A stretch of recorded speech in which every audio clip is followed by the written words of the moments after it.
ሰላም ሰላም ውድ የላይፍ ኦፍ አብርሽ ቤተሰቦቼ እንዴት ናችሁ? እኔ ደህና ነኝ። ያው እንግዲህ ሁላችሁም እንደምታውቁት ይሄ ወር ለኔ አይደለም በጣም አደገኛ የሆነ ድብርት ላይ ነኝ ማለት ነው። ያው በጣም ማለት እንቅልፍ ወይ ይበዛብኛል ወይ ደግሞ እንቅልፍ ማጣት አለ። ሁለቱም ዝብርቅርቅ ያለ ነገር ነው የገጠመኝና እንደምታውቁት ነው የሰላም ነገር ምንም አዲስ ነገር የለም። ያው እየባሰበትና እኔም ወደ መጨረሻ ወደ እልህ ተጋብቼ ነው ያለሁት ማለት ነው። ሰላም እንደምታዩት ስልክ እንደማታነሳልኝ በሌላ ስልክ ሲሆን ደግሞ እንደምታነሳ በባለፈው ቪዲዮዎችን አሳይቻችኋለሁ። ምን አይነት መጥፎ ነገር እያደረገችብኝ እንደሆነ ሁላችሁም የምታዘቡት ነገርና የምትፈርዱት ነገር ነው። እንግዲህ እናንተም በቻላችሁት መጠን ሀሳብ አስተያየታችሁን በውስጥ መስመርም በኮሜንትም እያሳውቃችሁ ነው። እጅግ በጣም አመሰግናችኋለሁ ስለምታደርጉልኝ ሁሉም ነገር እና ዛሬ በጣም ማለት በጣም በቃ ውስጤ ሰላም አይሰማኝም ምናምን ተነስቼ ምናምን እንደምታዩት እንግዲህ እዛ አለ ኮምፒውተር ምናምን በቃ አንዳንድ ስራዎችን ለመስራት ዋትቨር በቃ ጀስት ማድረግ ያለብኝ ነገር ለማድረግ በቃ ሌላ ነው በቃ ዲዚዝ አይነት ነገር ሰሚት ነውና ይሰማኛል። ዛሬ ወደ አይምሮ ይሆን ነገር መጣ ማለት በጣም የምወደው የልብ ጓደኛ ያለ እና አገር ቢስ ነው እስካሁን የከረመው ማለት ነው። አፍተር ግራጁዌሽን አገር ቤት ነበረ። ዛሬ ወደ አዲስ አበባ ሊመጣ ነው የሚመጣበት ጉዳይ ስላለ ስለዚህ ደግሞ የሚያርፈው ከኔ ጋር ነው። እንደዚህ ድብር ብሎ የቤቴ እንደዚህ ቁሽሽ ብሎ ምናምን ራሴን ጣል አድርጌ ምናምን ነገር ከማገኘው በቃ እሱን ፏ ምናምን ብዬ ብቀበለው ምናምን ብዬ አሰብኩና ምን አሰብኩ መሰላችሁ? በቃ ዛሬ ወደ ሱፐርማርኬት ኦር ደግሞ ጀስት እንትን ነገር ሂጄ የሆነ የሚገዛዛ ነገር ካለ ገዛዝቼ ቆንጆ ምግብ ሰርቼ ምናምን ቤቱን ፏ አድርጌ ዋትቨር በቃ ድምቅ ብለን ኖርማሊ አንድ ልጅ ወደ ዘመድ ቤት ሲሄድ ምናምን የሚደረግለት አይነት ነገር ባይሆን እንኳን ኖርማሊ እንደዛ ላስመስለው ነው ጠብቀው ከዛ በኋላ አይ ቲንክ ትንሽ ቀለል የሚለኝ ይመስለኛል። ለሱም እስኪ አጋራቸዋለሁ አብረን ቪዲዮ ይኖረናል ብዬ አስባለሁ ከፈጣሪ ጋር ማለት በጣም ብዙ የሆዴን የማወራው ነገር አለ። ብዙ ጊዜ እኔ በስልክ ፐርሰናል ነገሮችን የማወራው አይነት ሰው አይደለሁም። አሁን እሱም በእርግጠኝነት ሲመጣ በጣም ይገረማል። አብርሽ አንተ እንዲህ ነህ እንጂ እንዲህ ነህ እንዴ ምናምን አላውቅም እኮ ምናምን ከኔ ደብቄ ምናምን እሱ ምንም ነገር አይደብቅ ባይዘው ማለት እኔም ይሄ ነገር ገና ስትረግል እያደረኩበት የሆነ ነገር ስለሆነ ዛት ማች እንግዲህ ያው ሁሉም ሰው ይወቀው በምን ለእናንተ ነው ሼር ያደረኳችሁ። ጓደኛዬ አይ ቲንክ እዚህ ዩቲዩብ ቻናል ላይ አያውቀውም ብዬ አስባለሁ። የሚያውቀው አይመስለኝም። እሱንም ገና አላየው። ዛሬ እንግዲህ እንደምታዩኝ ያው ገና ከሚታይ እንደተነሳ ምን ፊቴን ራሱ አልታጠብኩትም። በቃ ፊቴ ምናምን ታጥቤ ምናምን ነገር ገበያ እንሄዳለን። ገበያ ሄደን የሚገዛ ነገር ምናምን ገዛዝተን እንመጣና ከቤት ኮክ እናደርጋለን። መጀመሪያ ኮክ እናደርግም። መጀመሪያ ገበያ ከደርሰን ከመጣን በኋላ ምን እናደርጋለን መሰላችሁ?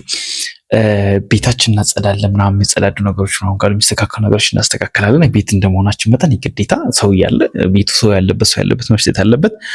ከዛ ቤታችን ካጸዳን በኋላ የሚኖረን ምንድነው ጀስት ኩክ እናደርጋለንና ቆንጆ ምግብ እንደምንሰራ አይ ሆፕ በዛ ሙያዬን ታይታላችሁ ማለት ነው። አሪፍ ምግብ እሰራለሁ ያለው የምገዛው ነገር ሂጂ አሁን ካገኘው አሪፍ ምግብ እሰራለታለሁ ማለት ነው።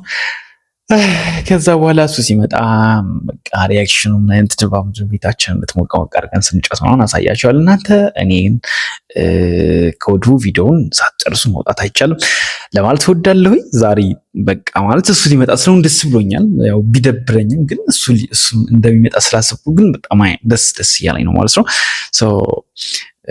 ያው ደስ ስላለኝ ደስ እንደሚላችሁ ወዳጆቼ፣ ጓደኞቼ፣ ወንድሞቼና እህቶቼ ነው ቤተሰቦቼ ምንም ደስ እንደሚላችሁ አልጠራጠርም። ደስ ይላችኋል። ይህን ቤት ደግሞ ላይክ፣ ሼር እንደውም ደግሞ ኮሜንት ላይ እየገባችሁ የመሰላችሁን ነገር ማበረታቻ ሊሆን ይችላል፣ ምክር ሊሆን ይችላል፣ ተግሳጽ ሊሆን ይችላል። እሱን እንድታደርጉ እጠይቃችኋለሁ። ለቤቱ አዲስ ከሆናችሁ ደግሞ ይህን ቤት ሰብስክራይብ ማድረግ እንዳይረሳ፣ ሰብስክራይብ አድርጉኝ እላችኋለሁ ማለት ነው። ከዛ በኋላ ደግሞ አይ ቲንክ ስለ ሰላም አዲስ ነገር ይኖረው ብዬ እጠብቃለሁ። በዚህ ሳምንት ነገ እንደውላታለን። ጀለስ ሜቢ ሊያወራት ይችላል ወይ ደግሞ እኔ አወራታለሁ ማለት ነው። ማታው ቴሌግራም ላይ ሃይ ብላይ ነበረ ምናምንና ከዛ ሃይ ምናምን ስትለኝ ምናምን ጀስት ጻፍኩላት ምናምን ነገር አሁንም ጀስት መቼ ተመጫለሽ ምናምን ድብልህ እንዳትጠይቅ ምናምን ሌላ ምታወሪ ካላወራኝ ምናምን ነገር በቃ ማለት የሆነ ልቤ የሆነ ነገር ቃል እያሰበች ነው እንዴ ወይ ልትመጣ ነው ብቻ የሆነ ነገር እያሰበ ነውና ነገ እንደውላትና አይ ቲንክ የእሷን እንግዲህ ምን እንደምትለን እናያለን። እንግዲህ ሁሉንም የሚያውቀው ፈጣሪ ነው። እኔ ይሆናል መስሎኝ በጣም ብዙ ዳግም ያለው ለፍቻለሁ፣ ጥሪ ያለው ግን ሁሉ ነገር በፈጣሪ ነውና የሚሆነው። ሶ እንግዲህ ያን ሲሆን አብረን በጋራ የምናይ ይሆናል። ዛሬ እንግዲህ ሌትስ ጎ ወደ ማርኬት ልንሄድ ነው፣ ወይም ደግሞ ወደ ከተማ ወጣ ብለን የምንገዛውን ነገር ገዛ ስንመጣለን። ወዳችኋለሁ። ከቪዲዮ ጋር መልካም ቆይታ። ቤተሰቦች ይህን ቪዲዮ የምቀርጽላችሁ ከምሽቱ 6 ሰዓት አካባቢ ነው ማለት ነው። ኦልሞስት 5:50 አካባቢ ነው፣ ወደ 6 ሰዓት ይጠጋ ነው ማለት ነው። ለምን መሰላችሁ አሁን የምቀርጽላችሁ ዛሬ ማለት ነው ጠዋት አካባቢ ለእናንተ ቪዲዮ ብልሰራ ምናምን ኢንትሮ በደንብ ሰርች ምናምን ነገር ጀስት እንግዲህ ከዚህ ቪዲዮ በፊት የምታዩትን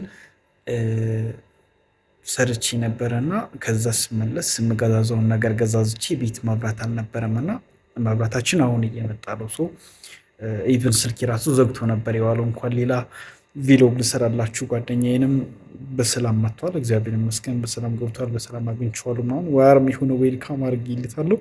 እሱን ማየት ማሳየት እና ማታ አይ ቲንክ 6 ሰዓት አካባቢ ላይ ቪዲዮ ሪከርድ አድርጌላችሁ ነበረ ማለት ነው። መብራት መጥቶ ነበረ። ጀስት ፕሮግራሙ ለነገ ይዛወራል ብያችሁ ነበረ። ያው ጓደኛዬ በጣም ወደው የልብ ጓደኛዬ ነው፣ ሞገሴ ይባላል። እስኪ ራስህን አስተዋውቀህ ቤተሰቦችን ሰላም በልልኝ። ሰላም እንዴት ናችሁ የአብርሽ ፋሚሊዎች? በጣም ነው የምንወዳችሁ የምናከብራችሁ። አብርሽ በጣም ታታሪ ልጅ ነው፣ አበረታቱት። በጣም ወዶ በቃ ክሬቲቭ የሆነ ጓደኛዬ ነው። ከክፍለ ሀገር ነው የመጣሁት። እንግዲህ በዚህ መልኩ ተቀብሎኛል። መብራት ምናምን አጠፋፍቶ በነገራችን ላይ በቃ ምንድን ነው እግረ ደረቅ ነው የሚባለው ምንድን ነው? በቃ እሱ ጀስት መሀል መንገድ ላይ እንደደረሰ መብራት ጠፋ ማለት ነው። ያው እንደነገርኳችሁ ፕሮግራም ለማዘጋጀት አስቤ ነበረ። ኖርማሊ በቃ የሆነች ነገር አዘጋጃጅተን ምናምን ዌልካም ለማለት አስበን ነበረ፣ ግን አልቻልንም። እንግዲህ አንፎርቹኔትሊ ያው እድል የለውም ማለት ነው። የገዛነው ነገር ደግሞ የሚበላሽ ነው። ኦልሞስት ተበላሽቷል ማለት እንችላለን። እንግዲህ ያው የላጤ ነገር ደግሞ ከሰል ምናምን ስለሌለ ያው መብራት ላይ ብቻ ነው እንግዲህ ዲፔንድ ሆነን እየኖርን ያለን ነው እና እንግዲህ ምንም ማድረግ አንችልም። ሶ ይሄ ፕሮግራም ስለተስተጓጎለ ዛሬ እንግዲህ ወስጂ ቁርስ ጋብዘዋለሁ ማለት ነው እና ቆንጆ ቆይታ እንደሚኖረን አንጠራጠርም እና ወደ ቤተሰቦቼ መልካም ቆይታ